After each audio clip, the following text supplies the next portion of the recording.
So, Mark, Rouleurs Ride Together.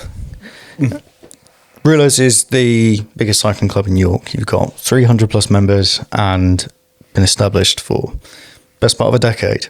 So can you talk us through a little bit about the ethos, the language, the philosophy about Rouleurs and how it came to be such a strong club? Mm-hmm. Yeah, thanks, Josh. It's certainly interesting to hear people say Rouleurs is the largest club in York. It's certainly bigger than some of the established clubs, but there are other cycling groups as well, which have quite a few members. But it's still really encouraging to hear that from 2014 when the Rouleurs began as a bunch of friends who like to cycle together. Its original founder, a guy called Ollie Butterwick, his wife was pregnant and he was going out riding and she was worried about him and if he fell off his bike and she couldn't come and rescue him and it was all got a bit too much. So he put a call out on social media, say, anybody fancy riding together? And a few people turned up in the first episode in 2014, and they met in the recycling bins at Tesco's on Tadcaster Road at Askham Bar, and off they went, and it sort of grew from there. And the Rouleurs Ride Together is a more recent adaptation of the culture of the club, which is a bunch of friends who just want to go out and ride together. Yeah. There's nothing more than that, really. It's a very social club. It's very inclusive in that there is a no-drop policy. That's always been part of the club. But the sort of friends that ride together, or pals that ride together, I think it was originally termed, has evolved over the time. And that Rouleurs Ride Together is a modern or the more recent affectation of that philosophy. And it's been there ever since, really. And yeah, we're very, very proud of the fact that thread can be traced all the way back from its origins, which is very clearly established, certainly in my mind, to today, where it is very much about a bunch of friends who turn up on a Sunday morning and want to go out and ride together.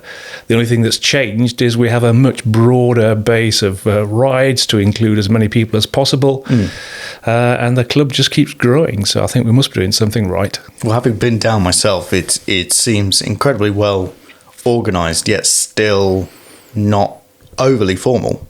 You have someone stand up in the morning, stand on the wall in the car parks outside Cycle Heaven on Hospital Fields Road, and they will shout, "Good morning, everyone. These are the announcements from the committee. 40s over here, 50s over here, 60s over here, off you go." Yeah. And the rides are posted out, and we'll come on to this a bit later and the logistics and the setup of it. But it was immediately, for me, moving to York, those that have watched previously will know that I moved up from Buckinghamshire. It's a long way to move, and the club was immediately welcoming. I just went up to 2 or 3 people. "Hi, I'm Josh. I'm new." Immediately welcoming. So it was the impression that I got from the outside, as someone that very recently joined, is that it does seem to be welcoming, that it does seem to be inclusive, and it does seem to have something for everyone. And at least in my experience, that's been confirmed riding with the club, even if I've had several mechanical issues. Absolute best of us, Josh. The bike mechanic's bike is never fixed. So the club started roughly 10 years ago, but we've had chats before where the club took a little bit of a dip and then jumped back out of it. Can you talk us through a little bit about when the dip occurred? I think a lot of people may be able to anticipate the dip, but what you did to come out of it and how this surge has led to not just 20, 40, 50 members, but hundreds. Yeah.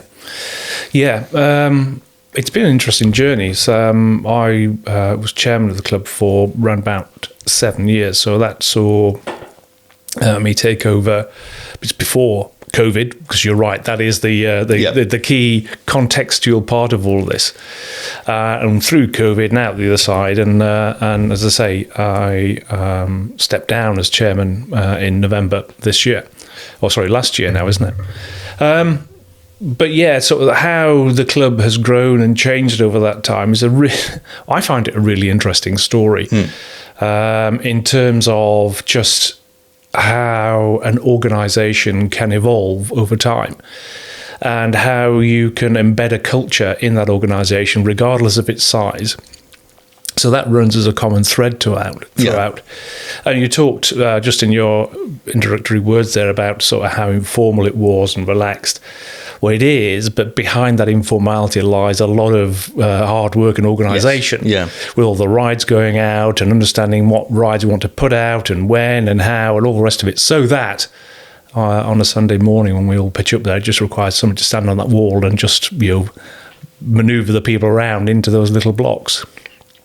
So when I took over the club, I can't remember the exact figures, but I think it's probably 50, 60 people, something in that order anyway.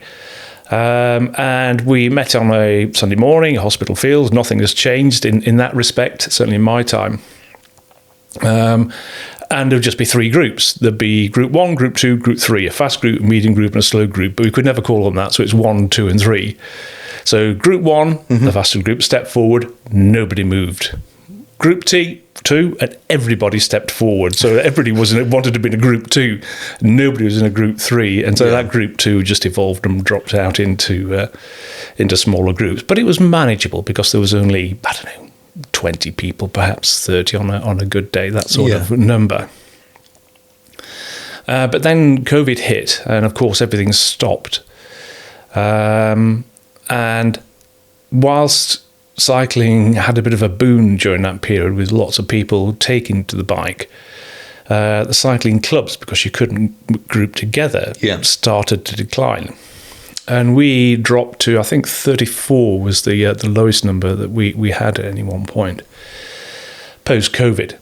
So we had to try and get going as soon as we could. That was my feeling. You couldn't wait for the right moment. And it was quite an ethical challenge, if you like, to work out when we should start riding, because there's quite a lot of people who were resistant to groups getting together, which is essentially what we were trying to do. Yes. So I think we were right on the edge of what we could do. And I wouldn't say we were stretching the rules, but we were interpreting them in the most generous way we could.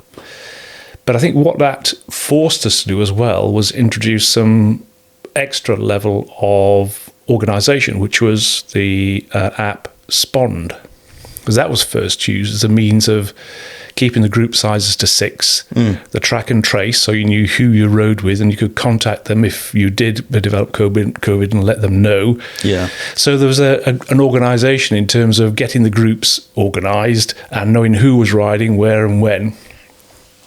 So that helped. And then the club did grow out of the back of COVID and the numbers did rise. But then we had sort of an epiphany, well, the committee did really, and looked at it and said, do you know what, we are growing, but we're a bunch of mammals. We are middle-aged men in Lycra predominantly. There's only a small handful of women in the club. And the diversity of the club was pretty homogenous. So we had a good, hard look at ourselves and realised that a lot of the words on our website were male-orientated. They were not open. We had an entry level of 40 miles as the lowest level, and that was seen as a short ride in our minds. But it was exclusive in that was quite a big ride for people to come to if they were just starting riding. Yeah, for entry level people, that's a long way to go. Indeed, yeah.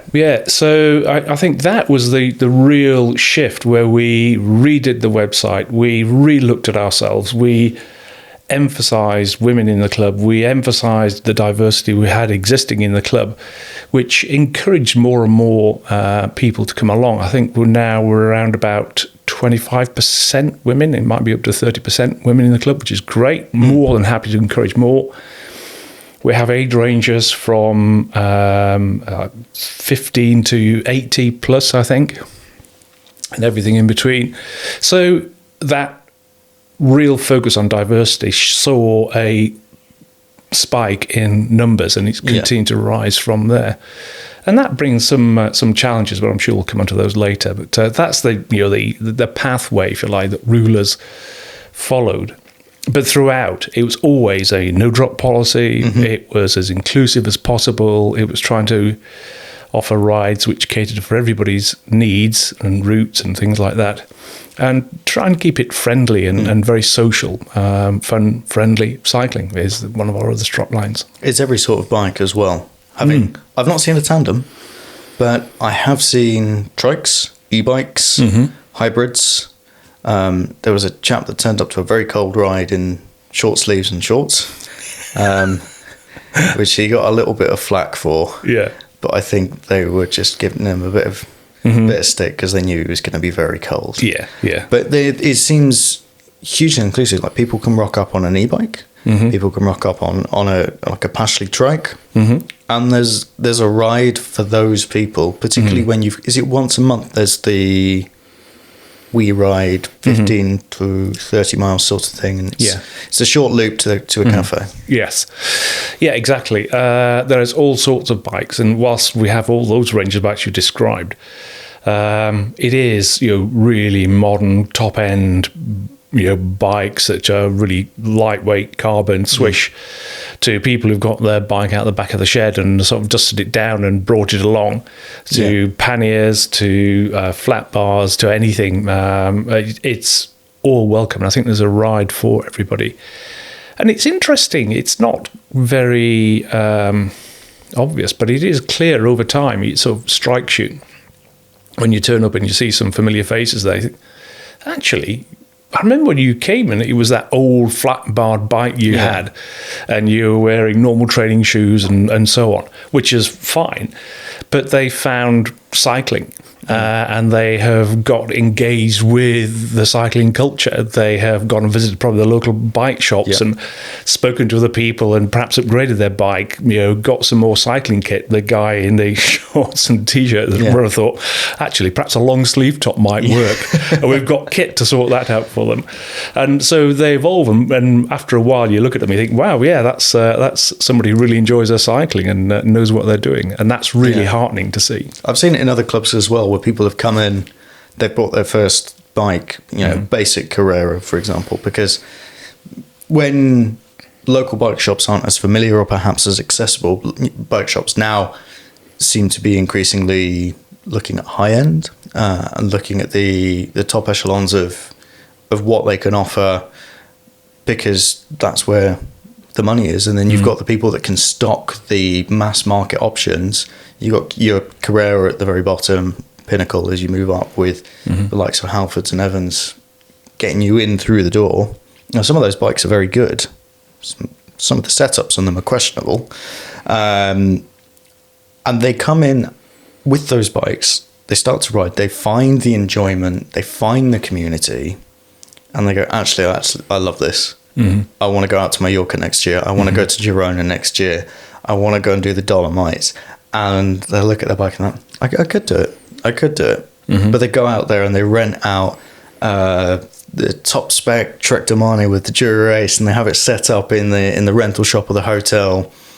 Like, actually, I'll have one of these when I get back. And then they rock up to the club with it. And, it's fantastic to see the evolving and the not necessarily the commercialization, but the enjoyment of it through participation, engagement, and picking up extra bits of gear. You don't have to spend a fortune.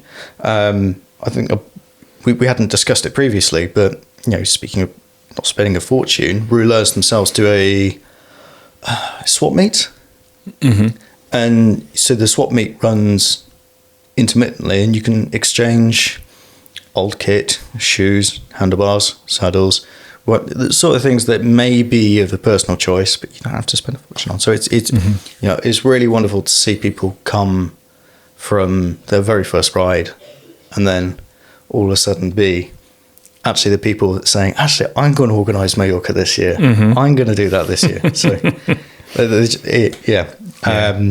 so let's talk a little bit about the logistics, the planning, the setup. You briefly mentioned Spond. So Spond's an app where you can fit people into different events, sort of like Facebook events, but non-social media-y. Would that be an accurate assertion? Yeah, sure. I'll come on to Spawn in a second, but it's the pre-loved sales that we have twice a year where people can bring any old kit and we just offer it up so you can exchange it. But it's a really good social event as well. Yeah. And of course, Rouleurs has its own kit, and we've gone through various iterations of kit providers, and we're with a company called Pactimo at the moment. But I'm a great believer in the kit because that is the identity of the club. Yeah. A lot of people see the kit on the road. I think it's really, really important. And there's a whole range of it out there. And so as people come and they begin to get more into cycling and realise they actually need some more suitable clothing because it gets chilly because you've only got a short sleeve cycling top, so you get the long top and so on. But having the brand and the kit itself, we've been on Sportives and quite a lot of people have commented how striking it is, how very different it is. And it does stand out. So I'm really, really proud of the Rouleurs kit and taking that everywhere. We've had pictures of people north of the Arctic Circle in it. We've had pictures of people in New Zealand, Australia. So north, south, east and west, it's and that kit's been around the world. And I think one of our group did Paris-Brest Paris. Oh, wow. And swapped his Rouleurs jersey with a guy in Australia for their local club. And that guy sent pictures of the Rouleurs jersey out in, I'm not quite sure which part of Australia it was, but out there. So the Rouleurs jerseys have made their journey around the world and been seen. So that's really, really good. Well, that's the Paris-Brest Paris is the Audax of Audaxes, isn't it? It is the pinnacle of Audaxing, yes. Yeah. We've had two members complete that, actually, Stephen Clark and Charles. So, but yeah, Stephen Clark who exchanged his jersey, so he had to come back and buy another one so he could come out on the Rouleurs rides. But yeah, it's like a top-up system, isn't it? You've explained it to me before. I think Justin's explained it as well, in that you will have members pre-order their parts, or pre-order their kit, their jerseys, their shorts, and as the basket fills up to the minimum order quantity that they require, at that point it ships, and then it's stored. Ships to Cycle Heaven, doesn't it? They Correct. Take it in It gets shipped to Justin, who labels it, and then sort of leaves it at Cycle Heaven, so people can pick it up at their convenience rather than trying to work around Justin and his work routine. So yeah, Justin's done a great job in all of that. In fact, Justin's very keen on what I'm doing post-chairman, because he followed me into the club and he followed me onto the committee and took over from me when I was kit member, and he's now taken over from me as chairman. So he's very interested in what life after chairman is going to be like. So he's keeping an eye on me. Podcasts. Yes, that's the way ahead, Justin. I'm sure you can do better than this. So Spond and organisation. I think I mentioned that Spond itself, Nigel Clarkson picked that up as an app we could use for track and trace. That was its genesis. And we've continued to use it, and it's not perfect by any means, but it does allow us a platform to help organise the rides. Yeah. In particular, we can post the routes, which we do every week. It allows us to message people. It's not great because messages sort of drop down the list as it goes on as you post things. It is imperfect, but it is there. Not everybody uses it, but it is one means of communication for the club. And we have really focused hard on being able to communicate with people. So we do have Spond. We do have our Strava club membership, so we can post. We do post the routes on there every week. We do have a group email, so we can post emails to everybody. We have recently set up a broadcast WhatsApp channel, so we can push out more urgent messages on there. So it's kept very, very light, so it's not cluttered with other messages and conversation. It is just broadcast, so it's only. So it's just announcements. Club. It's not discussion board. It's correct. Right. For example, I mean, we're here in a January morning. It's quite frosty outside, and if it was very icy, we might take the decision to cancel the rides because ice and bikes don't generally mix. Nope.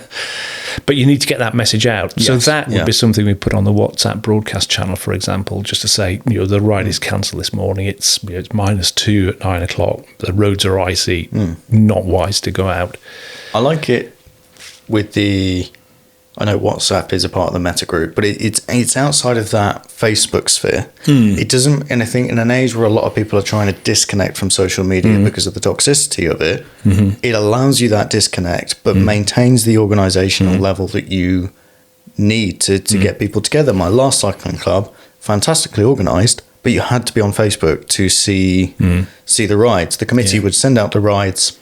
Perhaps I think it's on a Friday night. I think they posted them perhaps last night for this Sunday and said actually they're cancelled because it's going to be -4. So having that outside of Facebook, which for some people can be inaccessible, on WhatsApp, which is just messaging, and I don't know anyone that doesn't have WhatsApp now.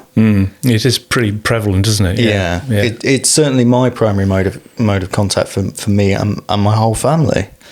And all my friends. I can't remember the last time I sent a text message, but it seems like a really good option, and I've used it to have discussions with people in the club about other things and all sorts of things. Yeah, it is great for all of those things. I say it's got a recent innovation. It took us a while to get it sorted out, but that broadcast is really, really good. We do have the social media presence on Twitter, on Threads, on Facebook, Instagram, all the rest of it. But that's really our public-facing media, if you like. There's not really that much conversation on there. It's just really advertising the club and getting the awareness of the club that goes out there. All those other means I mentioned are just different channels for us to get the message out, whatever that might be. But the one that I'm perhaps most fond of is those Sunday morning parish notices where somebody will stand up on the wall and organise everybody, but actually just remind them that the Christmas do is going to be happening this Friday at Cycle Heaven at the Cyclist, or names for the Rotterdam trip needs to be in by such and such a date. It's the only occasion in my eyes that Rouleurs as a group and as a club has its identity, where everybody who was there on a Sunday morning for the ride is there. And it's face to face, and you're chatting and you're getting excited about the ride, perhaps nervous because you're stepping up to a longer ride or whatever it might be. But that to me is the essence of the club, and it is just one more means of communication. That's right, but we have thought about staggered rides, departure times, and different locations, but that's the heart of the club. Sunday morning, get on occasions in the summer 80 plus people gathering there.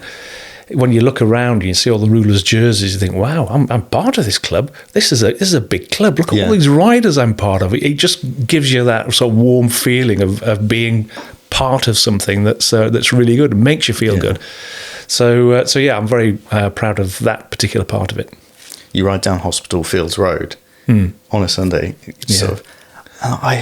With previous cycling clubs I've had, with Cambridge, when I tried to join them, they were on the complete opposite side of town to me. I had to go through all different lights, all different routes, try and figure out how to get to them. And perhaps it's different now, but I didn't find them particularly approachable. But with Rouleurs, it was, this is the time we're leaving. Let someone know you're coming. Someone might wait for you if you tell them you're coming, And that element of all that being packaged up, and it was the same with Leighton Buzzard, allows people to have the flexibility to join without feeling nervous of like, oh no, I'm stuck in traffic, or my road is full of sheep and I can't get past them. These sort of things happen. We're in Yorkshire. It's wonderful to see, and it's wonderful to see the sort of trickle in, almost like a chain of ants. Going in from all directions of York, coming down Fulford Road, Hospital Fields Road, across Millennium Bridge, up past the river. So that people come from all over, and it's wonderful to see. I want to touch slightly, talking about the town hall, or the parish notices on the wall, about the committee structure. So you were the chairman. It's now Justin. But how have you decided committee roles, because there's a handful of you, isn't it? Well, there were a handful of you, handful of them. I've got to stick with that because I'm trying to remember there's 9 or 10. I think there's 10 on the committee all told, but I could be corrected on that one. So how did you settle on a committee structure? Because you could start a cycling club with 5 people and say that all 5 people are committee members, but is there a base that BC give out? Is there something you decide yourself? Is it something that you decided collectively? It's definitely a collective decision from the committee, and we have taken a view not to grow the committee too large, because otherwise, the conversation within the committee and the meetings just becomes too diverse and difficult to manage and keep focused. But I'll come back to that. So the committee has the chairman or chairperson as a leader. It has a secretary, treasurer, and those are the sort of the key roles that any club would need to have. Then we have the ride coordinators, and they are there to put together the routes for each week's rides. And so that's quite a task, really, when you've got a wee ride, 30, 40, 50, 60 mile rides. So that's quite a task. So we have those roles. Somebody to put together the kit. That was a relatively recent innovation. I think it's how I came onto the committee. So those are the core ones, and then I think the roles beyond that have evolved. We had a comms role, which we felt was important. As I think that came on board as we had that diversity revelation about ourselves, that we need to work harder at that, and that's where Chris came on. The ED&I role was something we thought, well, that's important. That needs to be represented on the committee, so we grew that. Equality, diversity, inclusion? That's correct, yeah. So I use abbreviations. I'll step back. Equality, diversity, inclusion. Yeah. It changes place to place. Yeah. And then we had quite a lot of social pieces going on, so we thought perhaps it's about time we had somebody who could try and corral that together. I think that's everybody, and that was about 10 people. But to be honest, Josh, I mean, the committee, when we had the meetings, everybody had a responsibility to chip in on everything that was happening in the club. It wasn't stovepiped in that sense. It was just that was the lead area which you would focus on and bring to the committee, issues that we thought needed tackling.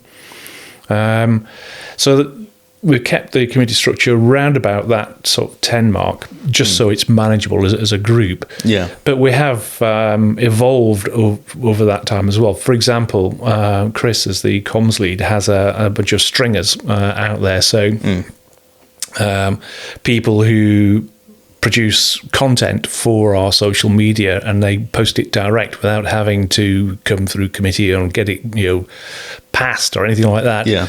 But Chris deals with that and runs with that.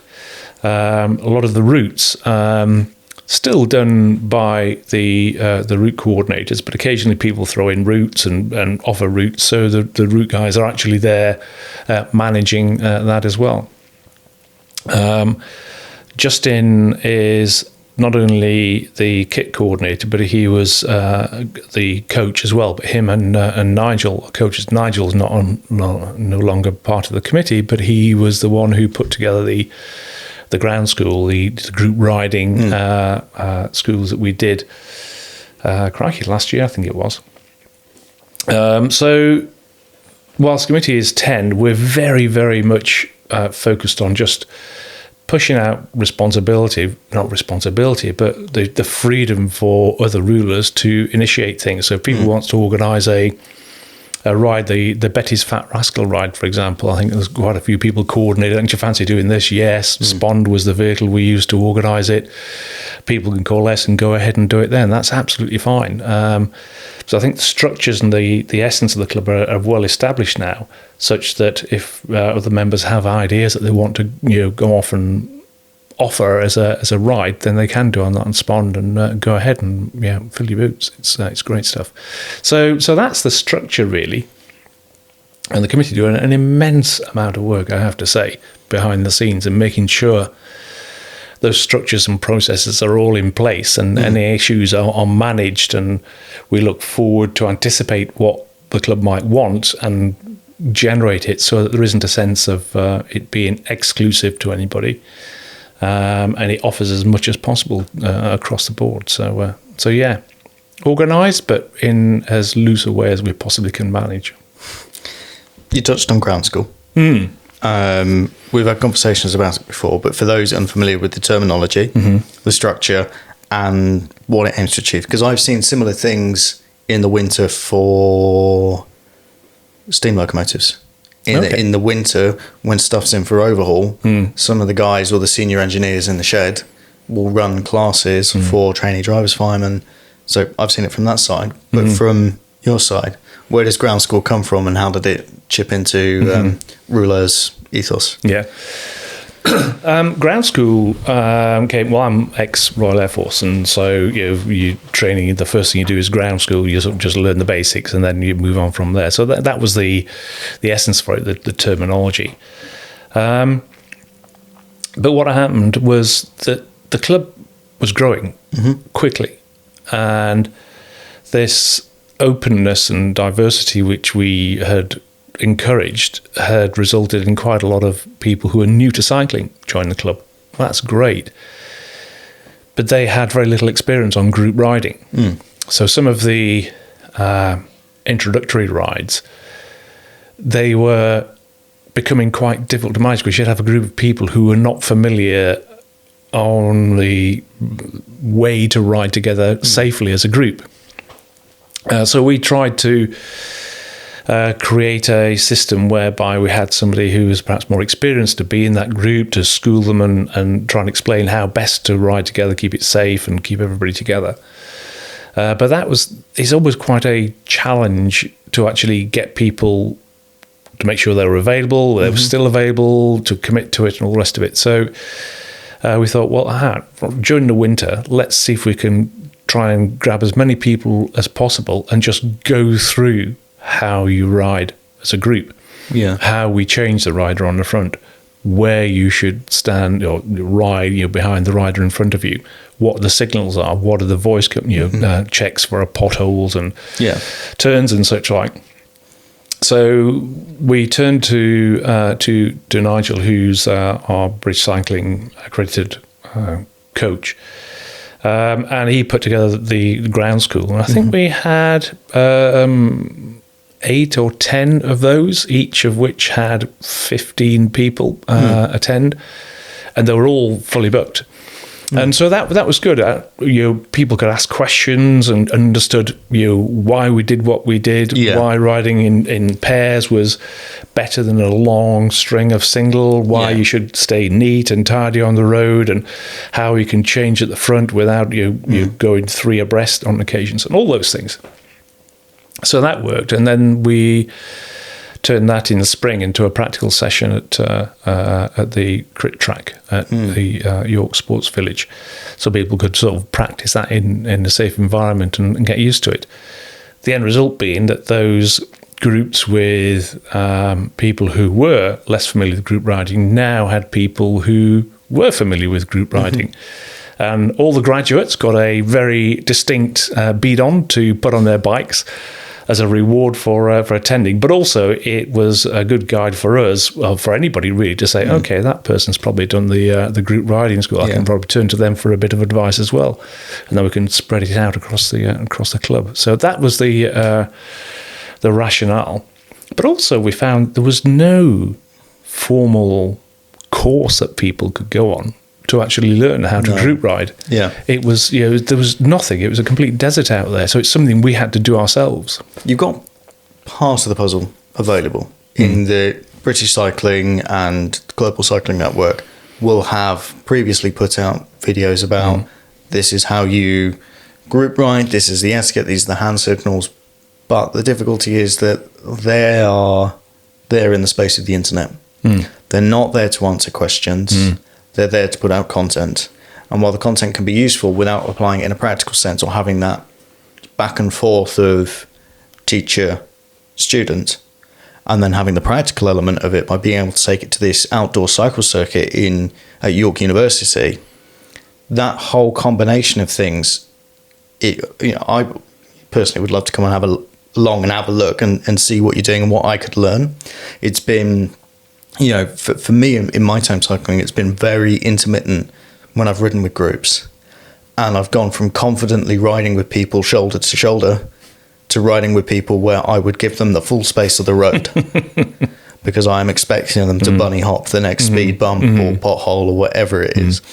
So there's a real mixture. And I think back to a podcast conversation I had with my friend John, and it wasn't a classroom based thing where they had the outdoor circuit track, but he did over the summer, they did with some of their members a sort of get up to speed kind of course. And he set that up with some of the committee members from his club, and he said that the changes were phenomenal. They went from riding quite far apart to riding very close formation, being able to do a very neat chain gang, because chain gangs aren't smash ups, they're just so that you can ride fast efficiently. And I think that's where the connotations sort of get distorted in. It's like, oh yeah, our club's got a chain gang. Yeah, it's really fast. It's fast because it's efficient. Yeah, and being able to take that and have all the people engage with it, and actually, they're not feeling like they have to be head down putting out silly watts. It's you do a little turn on the front, you move off. You do a little turn on the front, you move off, and the constant cycling, for want of a better word, that movement, being able to ride confidently someone to shoulder, being able to do that in a descent, all of those skills are so key, and they can hugely increase your enjoyment of cycling because you're more confident on the road, you're more assertive on the road, you're more assertive with traffic. So yeah, I'd love to come on along and learn some stuff, have input and get out on the cycle track and improve. The Wayne Grass was great. I mean, you had a real mix of people there. It wasn't people who've just recently joined the club. It was some long-standing members of the club who were there as well. And I think, to be honest, they learned some stuff or had stuff reinforced for them. But they're also there to answer questions, to ask questions, just to clarify things in their own mind, which sort of revealed things. Before we started as well, we looked online at various things, and a lot of the groups that were videoed for this didn't look like a lot of rouleurs. They were fit groups of people on expensive bikes riding at pace in a chain gang more of a format rather than just going out on a rouleur's ride for a long ride together. So it didn't really feel like the sort of thing that we wanted to present. So we did our own thing. And I think as time goes on, we've learnt that, there isn't a lot out there that represents or reflects a club like Rouleurs. It does fit in a niche that's not very well represented in formal organisations. But also, going back to the group riding, as you absolutely rightly point out, it just makes it so much more fun. You're going on a long ride, you've got somebody on your shoulder you can have a chat to, and you can just pass the time, and that's great. And riding in a group is so much easier than trying to ride on your own, particularly when you're going into a headwind. So you can actually ride further than you ever thought you could with greater efficiency, and that's just fantastic. And of course, when you stop at the cafe, there's somebody to talk to, a chat over your coffee. That's always a really nice thing. Yeah, and I think it stops any confusion as well. I've seen been cycling a long time. You do occasionally see it where someone's chopping about a bit, and I'm not going to use the term chopper too broadly, but moving about on the road, they're perhaps a bit unstable, a bit lacking confidence, and it can put your enjoyment off. And that's not to say that those people shouldn't be welcome at all times. They should be, but it's having an appropriate format to coach them, to guide them, because you wouldn't allow someone to go out on the track at Silverstone with a bunch of other cars in an F1 car. So, that's an extreme example, but being able to operate in an environment where there's different degrees of confidence, but having a baseline, that baseline being so important to safety, and, with being in team kit as well, club kit, there's reputation as well. There's your public perception of, or the public's perception of who you are as a club. And it's, there's that guy that keeps running red lights, but we see the rouleurs, they always stop at the red light. I'd like to think so anyway, just as an example. But it is that public perception of these guys are confident, these guys ride in a group confidently, they know when to let the cars pass, they know the hand signals, And, it's basic stuff like, I'm going to pick up on this because this is a bugbear of mine, waving cars past, particularly when the car can't see around the next bend. So it's stuff like that. And, there's elements of politeness and etiquette and things that you do that you may feel that you want to be polite or to be less of an inconvenience. Ultimately, you've got every right to be on the road. Ultimately, you've got every right to be confident on the road and safe on the road. And sometimes you just need to be a little bit assertive. I think the ground school format of things, or like what Rouleurs is doing, what John's doing with Claydon, it's fantastic. And taking people up those ranks, and everything from not just beginner rides, but so I'm going off a bit because it's okay. It's fascinating. It's fascinating. And it's interesting to hear what you're saying and your wider perspective from other clubs, because I think that's really interesting. I think we've been just trying to do what we want to do as Rouleurs and what we feel we need to do. Looking around is not often a model to follow. Yeah, and so hearing what other clubs are doing is always a really interesting thing. And going back to the very beginning of our conversation, in that sort of that cultural thing, whatever we do, it has that Rouleurs ride together, fun cycling. And if you're in a group that rides neatly together, you don't have to worry about the person next to you. You're confident they know what they're doing. You're not going to do a monster turn on the front. It's going to keep changing around. Yep. There's going to be a cafe stop. Where the route is. So if you get dropped or whatever, you wouldn't get dropped because it's a no-drop policy. But if you decide you want to whatever and you're on the front, you know where you're going. It's all about making it fun social cycling, and all those pieces add together to allow that to happen. So that's really important, and it all comes back to that central thread of Rouleurs ride together, fun social cycling. Do you think the ground school could expand beyond Rouleurs in itself? Looking to, what happens this winter, next winter. There's other clubs in York. There's wider cycling perception, because how other clubs behave in your local area affects your club. So if you're in, town A and you have club 1, 2, if club 1 rides nicely but club 2 doesn't, and not necessarily nicely, but if club 1 have the structure and the professionalism and club 2 don't, there'll be club 2 will still be taken as that's how everyone is, because the perception of the worst of us is who all of us are. But would it be expanded out in the same way that some of the first aid courses from other clubs have been offered to the Rouleurs? Do you think ground school has the capacity to go bigger, or should it? Yes, clearly it does.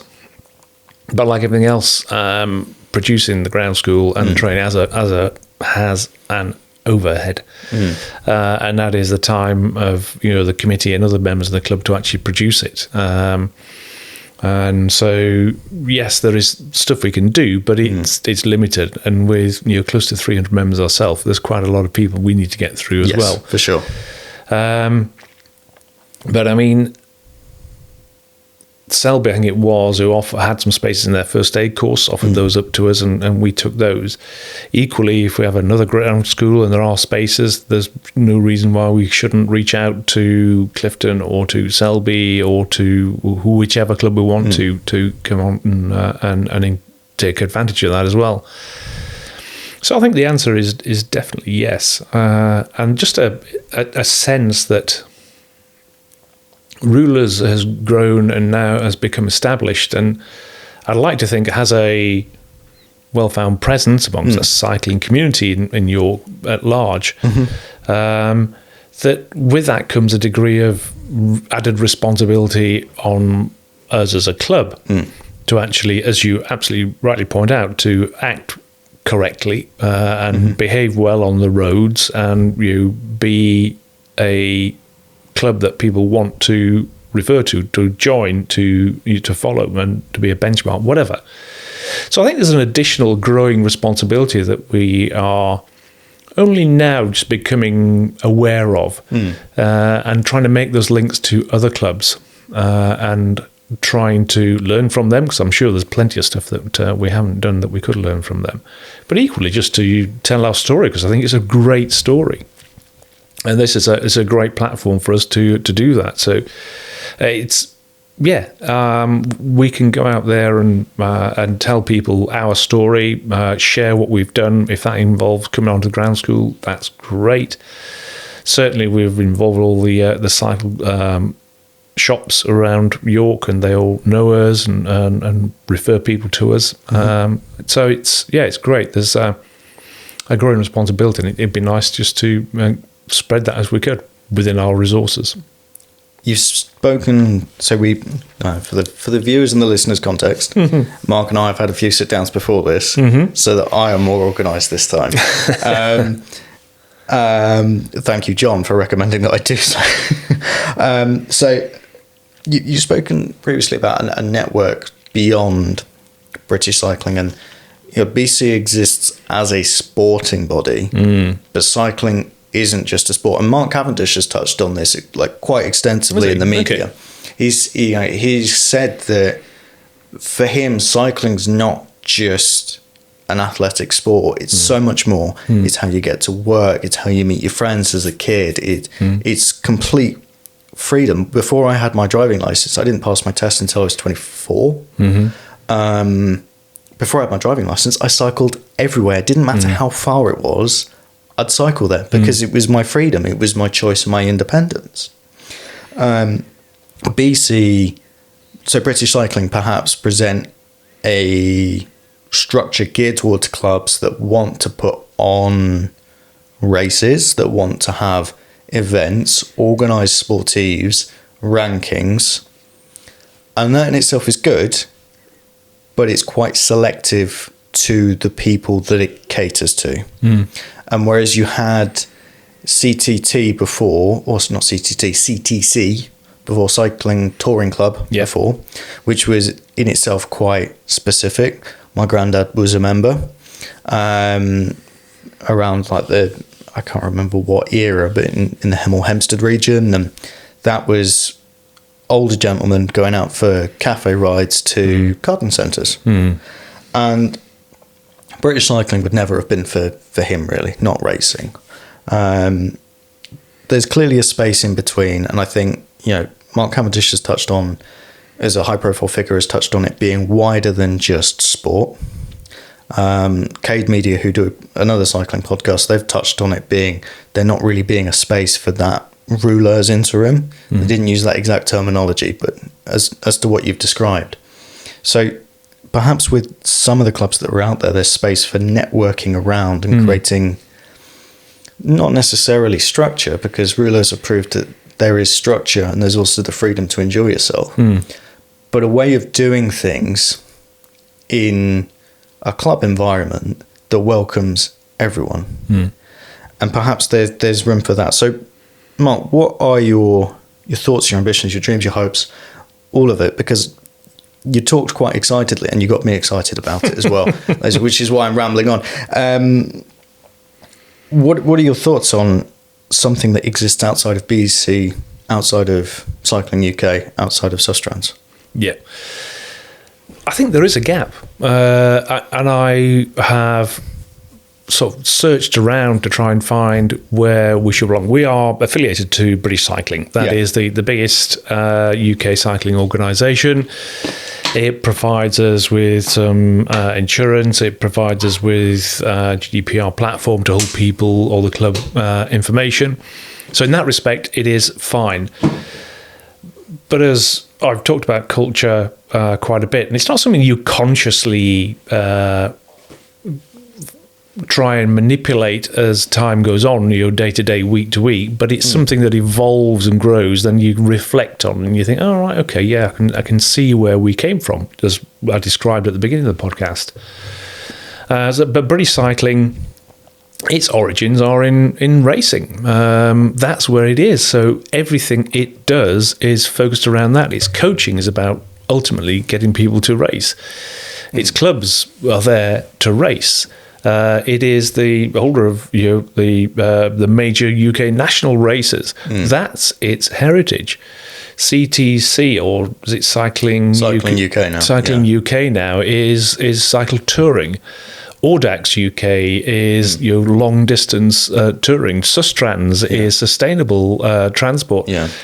All of those exist, but there's no body that exists that does social group riding over quite long distance, up to 60 miles, but it can actually bring people in as well. We don't really want to race. We've got a few people that do some time trials. There is a possibility that we might have one or two members who want to race, and if they do, we can affiliate as a racing club. Our kit is recognised by British Cycling, so they can go off there and ride as a rouler in a race wherever they want to be. So all that is fine. But there isn't an organisation that exists for that. And I've been involved or represented the Rouleurs at British Cycling regional AGMs, and I've spoken to the chair of British Cycling, who was really quite taken by Rouleurs and what we did, because I pointed out that whatever we've been talking about at the AGM, it's all been race orientated, and we're not. So we can't be the only club out there who just wants to do that, surely.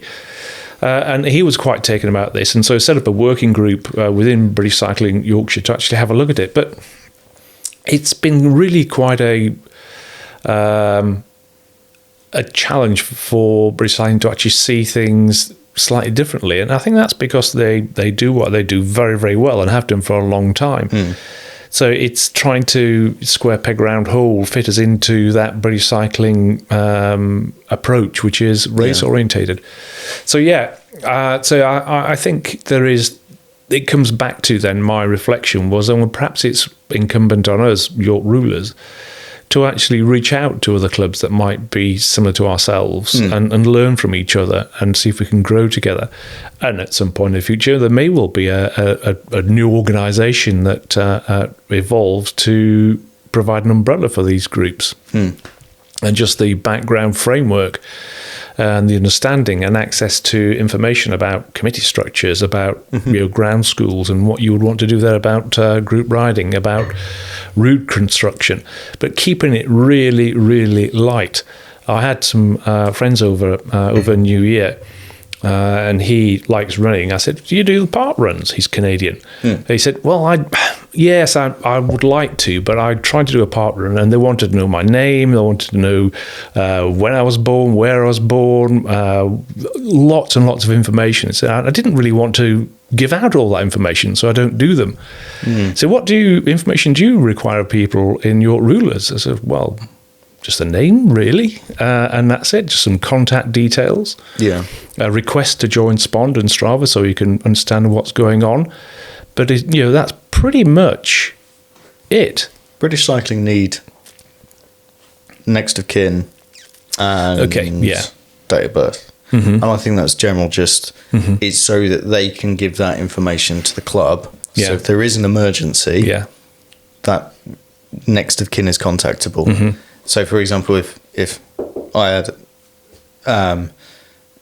let's keep it low, a puncture that was irreparable out on the road and my phone was flat, someone could potentially get hold of my wife.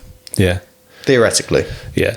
It is a convoluted way of doing it. And we have in a club this little, it's the size of a credit card. And inside that, it's got information about your next of kin, any medical issues you might have that people should be aware of, an emergency contact number, all those sort of things. So if you've got a puncture and your hands are too cold to reach in your pocket, somebody can reach in the pocket for you and pull this out and get all that information for you.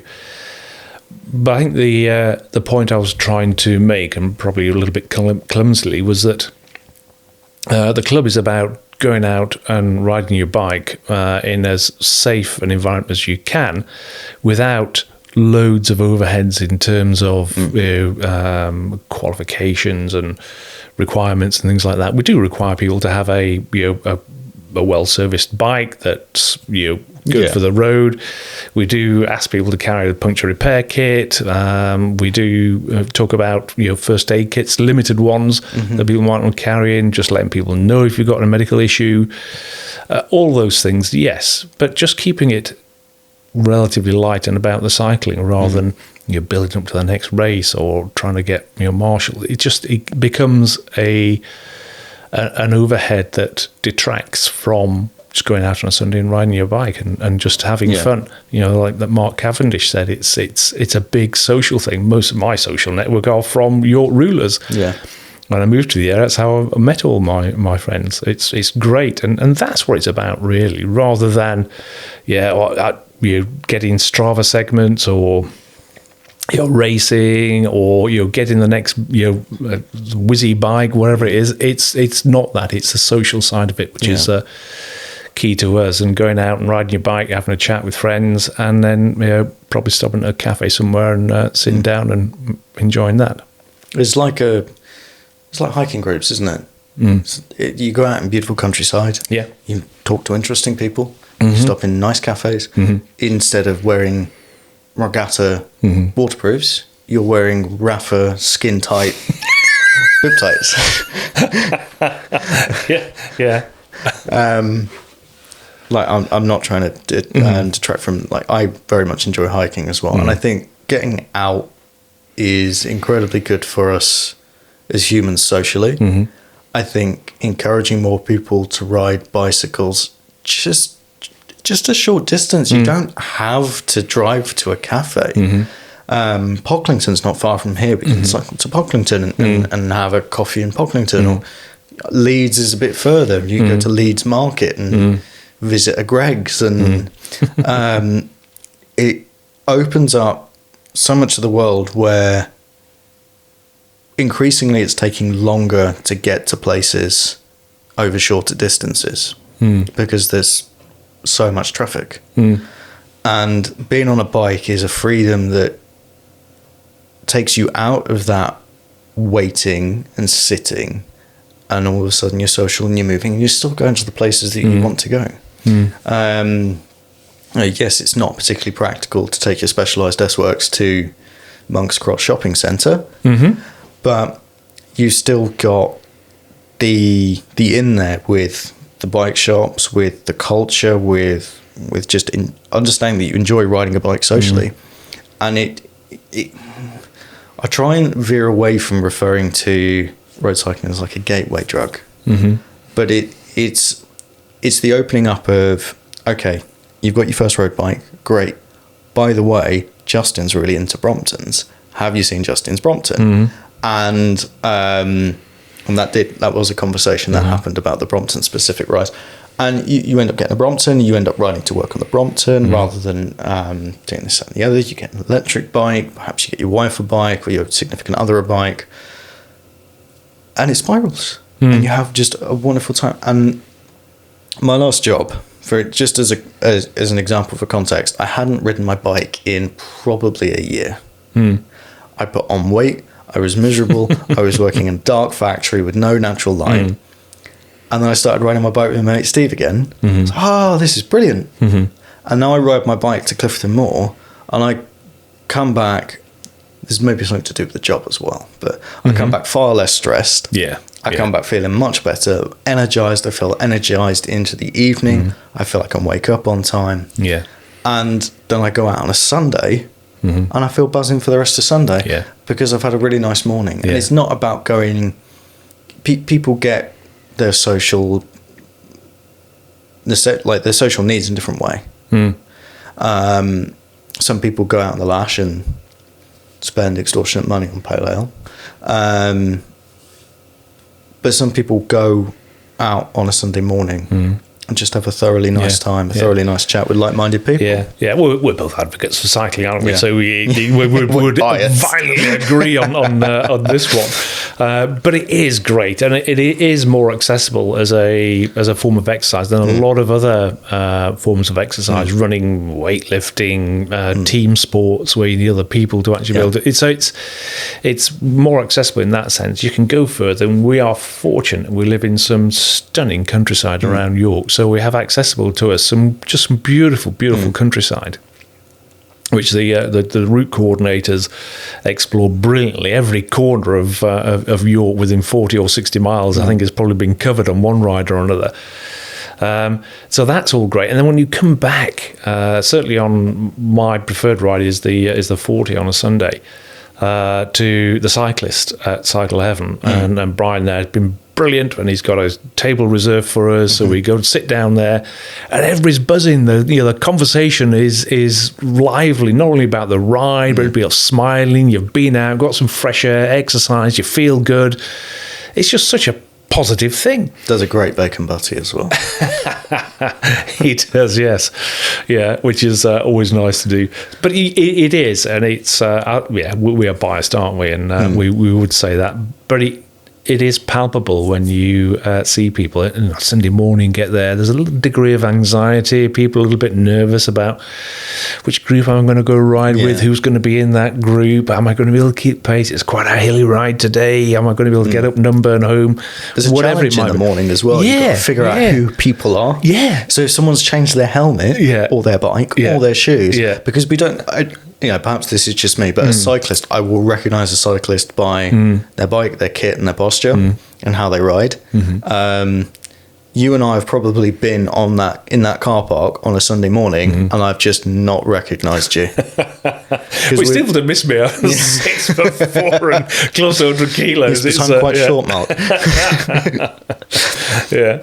But it is. I mean, you have all of that and that anxiety, and then you go out on the ride, and the ride goes on. You realise, I've cracked this, I've done it, and you crest Numburn home, wherever it might be, and you think, whoa, that's it, the climbing done now. It's downhill all the way back. Yeah, and then you sit in the cafe afterwards and having your coffee and a bacon sandwich or whatever you want to eat, and you feel really, really good. Yeah. And there's a palpable sense of those endorphins floating around people and making them feel good, which is.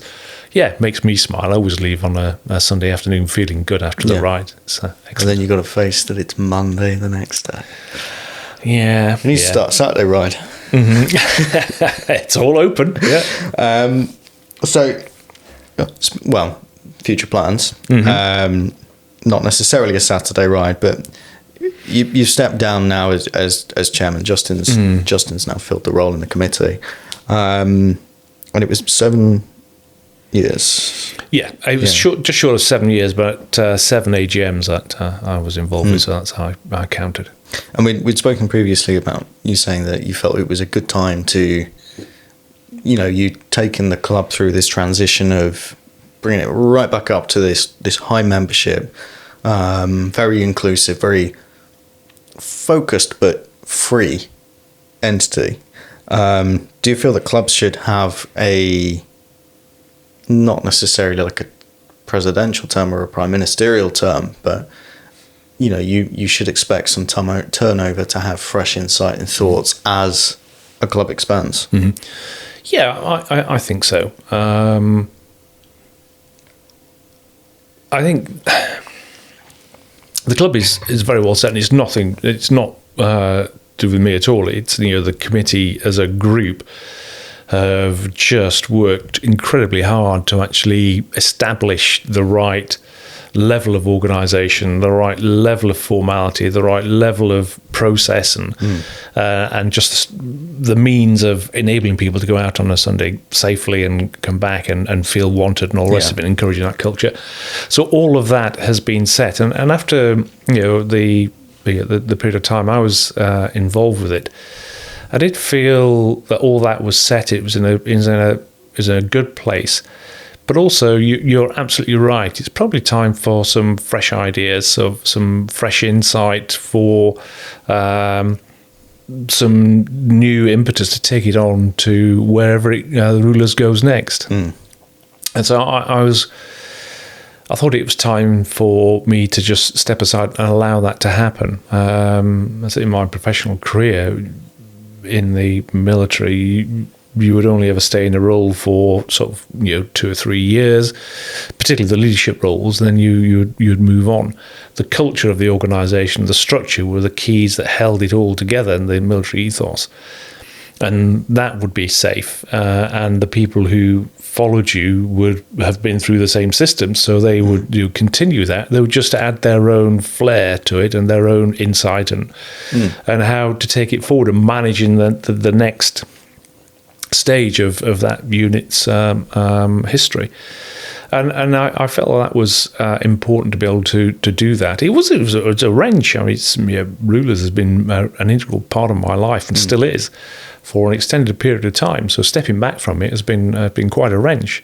But I'm confident that Justin and the committee will do a brilliant job of taking it forward and probably think of things that I wouldn't have thought of, because they're just different people with different ideas, and they're all really, really keen on cycling. They all have Rouleurs at its heart. They are all absolutely, committed to Rouleurs Ride Together and fun social cycling.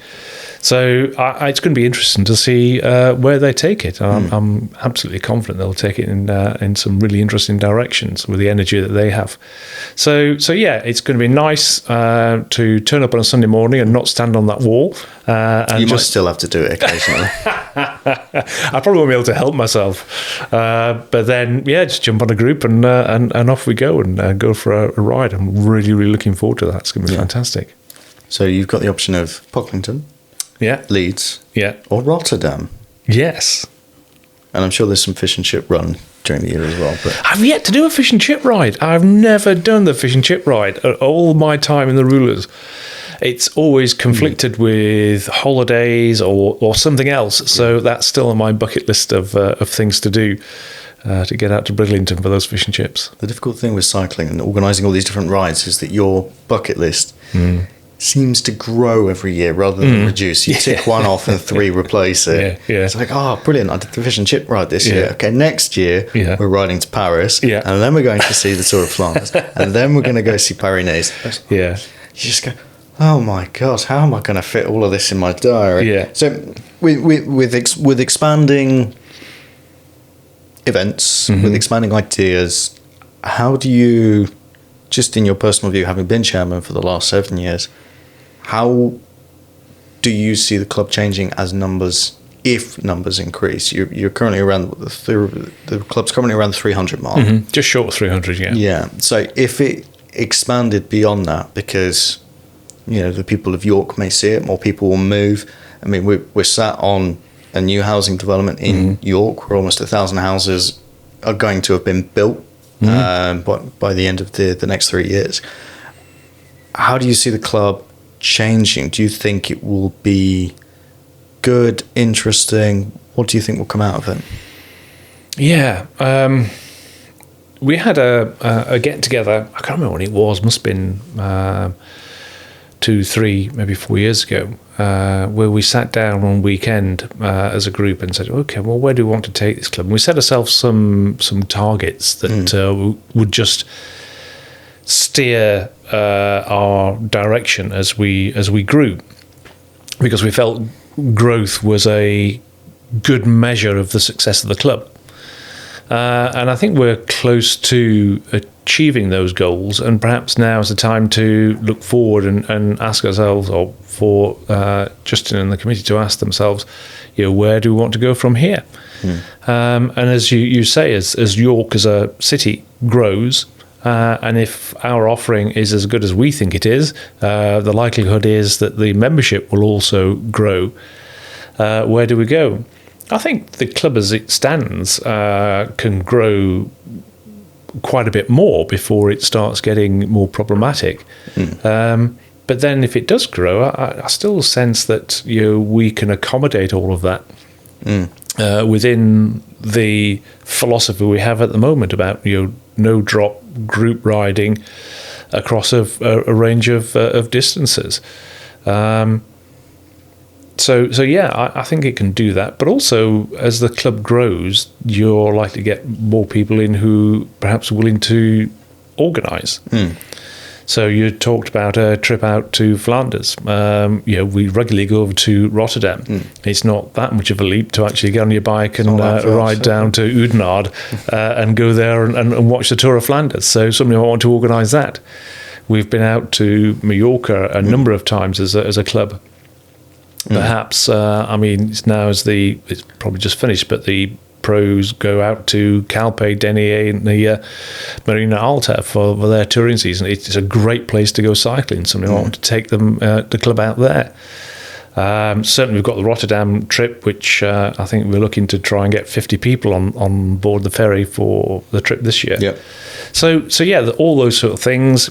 There are various sportifs that people do. We did a group of us did the Chase the Sun a couple of years ago from Whitley Bay over to Ayr. That was another little event that we had organised. There's a number of sportifs we go to as a group. And I remember doing the Selby Three Swans, local sportive, so we go there quite regularly. And it's a great one because if you want to do your first 100 mile, it's a great event to do it. It's flat, it's local roads, it's really good. So we had a group that did that, their first 100. That was really, really encouraging. We all got back to the centre of Selby and everybody was celebrating that. That was brilliant. But we also had a group who wanted to try and ride a fast 100. I say fast, it's relative, but as a group, we ride out at a reasonably good pace and see if we could get our own personal records for riding 100 miles, which I think most people did. And there's one occasion of that, because we were quite tight as a group, because we were riding efficiently and fast as this group. At one point, I looked around, I think we had a peloton of about 30 people on our tail just following us around this group. And that was really, really good. It dissipated when we stopped it because we realised that we weren't that keen on it because we stopped for pork pies at the next feed station. But that was really good. So the range and the possibilities are almost endless. And what we do is really up to the members and whatever they want to do. There's a facility there to go off and do it, and it'd be fantastic. I will pass on the names and contacts of a couple of people in clubs I know that are doing what I think are good things. Darren, John, I will be passing your names on because I think they're doing good things. Darren's doing some really interesting stuff, and he's trying to keep the heart of the club really consistent. He's brought on my wife and I are friends with a lady called Emma. She's coming on as a women's officer for their club. John at Claydon is doing lots of interesting stuff with his youth development squad and the training that they're doing. So bringing up people from 5 years old and teaching them real world cycling skills, a bit like the ground school, but for people under the age of 18, so young people. And it goes beyond bikeability, which is just left, right, shoulder. That in itself is good. It's not wide enough, and I think the fact that organisations are setting things up like ground school, like having ED officers, women's officers, is really good. I forgot to mention welfare, by the way, which is another position on the committee, and Al. So forgive me, Al. That's one more member of the committee. If you could reach out with a megaphone and speak to the chairpeople of the cycling world in the UK, because I don't think too many people are listening in the United States. Apart from anything else, they can't understand. They can't understand my English accent. But if you could reach out to them and open a discussion, what would be the discussion point? Yeah, that's an interesting one. I'd be fascinated to speak to Dan and John, the two guys. Darren, yeah. And just hear of their experiences, because I'm convinced there's more clubs like Rouleurs out there, but we just have not had any way of meeting and chatting and learning from each other. Yeah. So yeah, you asked a really good question about Rouleurs in the future. Where would it go? Can it continue to grow? How big can it be? all this question I don't know the answer to. I think the sky's the limit. I have no limit to my ambitions for York Rouleurs, but it would be really interesting to listen to other clubs and learn from them. If they are, I don't know, 700 members, well, okay, what were the growth pains between 300 and 700? What can we learn from you? Yeah. Equally, there might be some other clubs that are just starting on their journey and may turn to us and say, how did you grow to 300? What do you do? And we can share that. So I really do sense that there is a community of cycling clubs out there who should get together to offer mutual support and learning, but also perhaps offer some exchanges. I mean, there's some beautiful parts of the country, and if you had a cycling club in, I don't know, in Wales somewhere, or in the Welsh Marches somewhere around there, somewhere you don't normally go, or from York, or wherever part in the country, we can do exchanges and just share some rides together. That would be a great thing to do. Yeah. So I if I had one topic of conversation is how do we connect together better than we do at the moment, because there isn't anything that exists at all. And I think that would be something that I would offer and start as a conversation.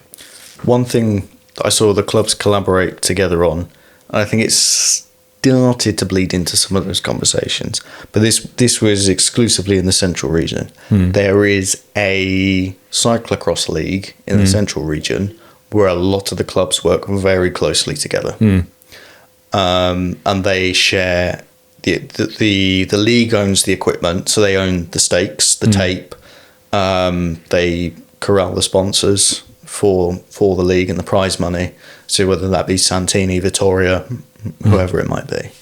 But that between, and I think it was Darren and John actually, that had two cyclocross races weekend to weekend, back to back, one at the zoo and then one at the railway centre. So Zoo Cross, Crossrail, as they aptly named them.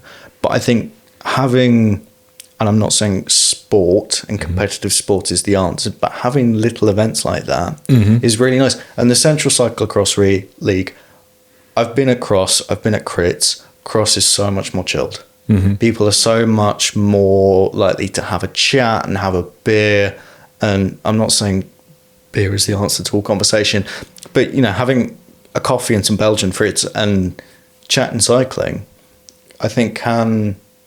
And moving around like that, having those exchange programs, whether it be with clubs in Wales, Brighton, Cornwall, Inverness, that could open up some real discussion points. And I think England, Scotland, Wales, Northern Ireland, Ireland by extension, it offers up so much incredible riding, and some of the places to ride are phenomenal. And we're booking these tickets to Mallorca. People are getting their bikes crushed on aeroplanes. And you've got clubs in Wales that go, actually, we know the Snowdon area really well. Come out and ride with us. Yeah. No, that would be brilliant. And so it is trying to find what's out there. Really, there is so much available on the internet and various others. I guess there is some way to find it, but it's, I sense it's not been really corralled in the way it has, and therefore the potential has not been realised. And York Rouleurs, we have now matured to a point where I think we feel confident enough to take ourselves out there and say, well, this is us, this is what we do, this is how we do it.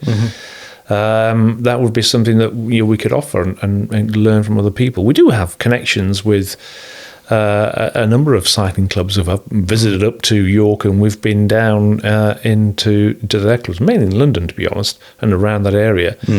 And we've shared rides. We've done Dunwich Dynamo with a couple of clubs as well. So I can see the potential for it, but how it would all be brought together, I think, is still a gap that I haven't quite identified. Maybe there is something out there. There is an organisation that I'm not aware of. I don't know. But I've not come across it. I've talked to a few people on the topic. Yeah, I haven't found anything yet. But that's what this having these conversations is one of the things that I'm looking to connect people, because I love cycling. I think it's phenomenal, and I don't just mean the sport. I mean as a means of getting about, as human transportation, as a way to move people and ideas. The same way that bicycles did, 200, 300 years ago when they were first invented. My history is probably terrible, so someone correct me on that. But bikes, trains, planes, it all connects people, and connecting people connects ideas. And we can connect on our bikes and chat bikes, but we can also connect about how we organise, how we encourage more people to come cycling, how we showcase the sport. Is actually, we're not just annoying people in tight clothing holding up. I haven't met a single annoying person in York Rouleurs, so it's it's funny. There's a weird stereotype that I've never actually had realised. But there is as well, and there's just so much online and virtually these days, and indoor cycling is fantastic, and particularly in this time of year in this country, and it all has its place. But perhaps a little bit old-fashioned. I think there's no substitute for face-to-face meeting and doing things and being out and exercising. It's just such a positive thing, and it brings such benefits that I think, if we can encourage that, then that's great. And for sure. And as you say, you get those endorphins flowing after a good ride, and it just makes you feel so much better. You see, parkrun, you see CrossFit, High Rocks, whatever it's called. You see all those people where they're grouped together doing collective exercise. And what you don't see is unhappy people. Yeah. Now, if I went to parkrun, I might be a bit unhappy because I've got dodgy knees. But you don't see people being miserable. It's something that they're out there enjoying themselves. They're not there to upset people. They're there to enjoy their lives. And it's that sense of belonging as well. We all have a sense of belonging. We all want to belong to something or somewhere. Whether it's a city you are, your family, friends, whatever it might be. But part of a cycling club or any club, it gives you that sense of belonging. When you turn up there on Sunday morning and you're all wearing the same kit, you have that real sense of belonging. I'm a York Rouleurs, somebody you can be proud of. And you go out on the roads there, it feels really, really positive. And that's a benefit, as that real world cycling benefit as well. That's So, Rouleurs ride together. That's the top level ethos, and that seemingly will stand. And I think having that tagline, I'm trying to find the right word for it. Having that, I wouldn't add too much seriousness to it, but it is a tagline. It's something we've come up with. The phrase in itself, I think, is indicative of inclusivity. And I think inclusivity is what puts people off. So by tipping it on its head and actually saying, yes, we're a cycling club, we're inclusive. It's a wonderful thing. Just some final thoughts on Rouleurs, and what do you hope for? We've talked about what could happen in the future, but from a personal level, as having looked after the club as the chairman, having steered the club as the chairman for the last 7 years with the committee, what do you hope for out of cycling in the Rouleurs and their wider influence as it grows over the next few years? I don't know. I don't have any real hopes. I've stepped aside now, and Justin and the committee will take it on to its next chapter. But what I am confident of is that next chapter is going to involve some really fun things. It's going to have cycling at its heart. It's going to have cycling for everybody at its heart. And that doesn't mean everybody has to do the same thing. It just means that there is a broad enough spectrum of rides that everybody can enjoy it, from people who turn out their first meeting or arrival at the Rouleurs and they can find a ride that they enjoy and it's manageable for them. That's great. But also other people who are been cycling for a long time and want to do something more challenging at the other end of the spectrum. That's great as well, and everybody in between. It's a big family. So that's always going to be at its heart. I'm confident that Rouleurs will continue. I'm confident that will be new things that pop up, different things that people might want to do. I really look forward to getting involved with those.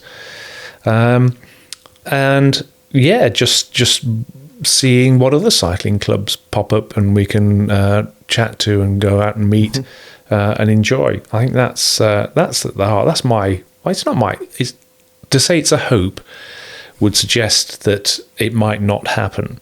Yeah, I'm absolutely confident the Rouleurs will be there for a long number of years to come.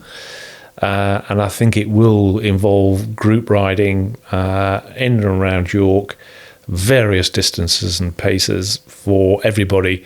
I'm sure cafe stops will be involved, and I'm sure there'll be lots of other things that go on as well. So, now I have no hopes, as I said, because it suggests that something might not happen if you have a hope for it.